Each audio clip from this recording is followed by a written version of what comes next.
Hello, and welcome to The Independent Pianist, my channel about piano playing and piano repertoire, featuring performance videos accompanied by the score and real-time analysis. My name is Cole Anderson, and I am your host and performer. If you like what I'm doing with these videos, please be sure to like and subscribe. Thank you. So today's piece is an arrangement of a movement from a sonata by Carl Philipp Emanuel Bach. C.P.E. Bach was the most famous and revered of Johann Sebastian Bach's musical sons. It's a surprising fact to many people in the present day, given the reverence that is accorded to J.S. Bach now.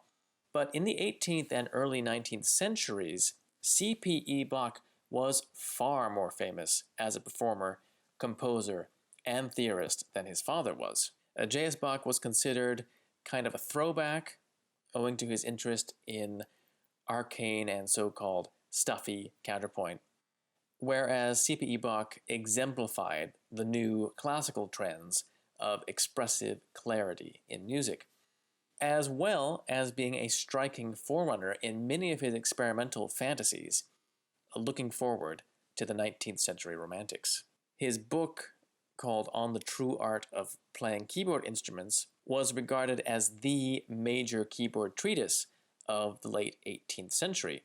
And no less a musician than Mozart said, "He is the father, and we are the children." C.P.E. Bach was also one of the first virtuosi to be associated with the new pianoforte.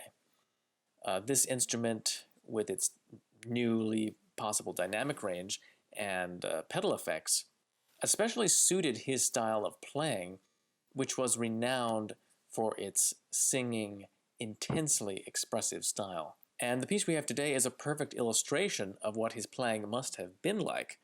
Originally, this piece was the final movement of a sonata written in the composer's words, für Kenner und Liebhaber. In other words, a piece designed equally for amateurs and connoisseurs. Easy to play and musically simple, but at the same time written with remarkable subtlety and musical refinement. This particular movement seems to have become quite popular during the 19th century, as it appears out of its original context in a couple of different forms. There is a version for two pianos by Johannes Gerber, and a truncated solo version by an unknown arranger titled Rondo Espressivo, probably based off of the Gerber version.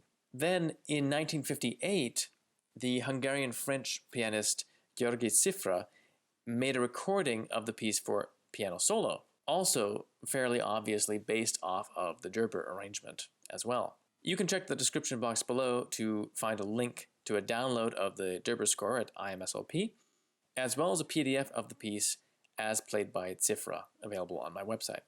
The original piece consists of only a bass line and a melody line.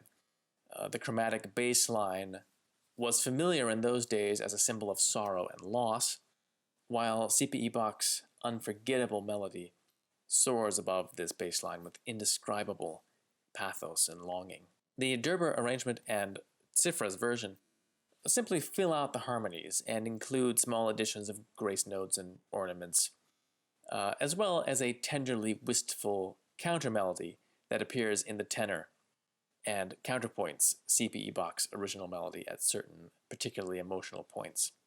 So in the performance video, there are three versions of this piece. First, the Cifra version, and then the original by C.P.E. Bach, and finally, the arrangement for two pianos by Johannes Gerber.